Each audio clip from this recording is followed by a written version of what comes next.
তারা বন্ধুত্ব বরণ করেছে, তাদেরকে আজকের এই মিছিল থেকে আমরা স্মরণ করছি, তাদের সুস্থতা কামনা করছি, মাগফিরাত কামনা করছি।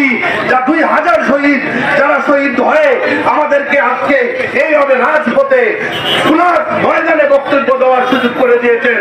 সম্মানিত খুলনাবাসী, ইনশাআল্লাহ আমরা এই জায়গাকে অব্যাহতভাবে টেনে নিয়ে এই জমিনে কোরআনের আইন প্রতিষ্ঠিত করবো ইনশাআল্লাহ। আল্লাহ পাক আমাদের এই আহ্বানকে, এই চেতনাকে কবুল করুন। সবাইকে মোবারকবাদ।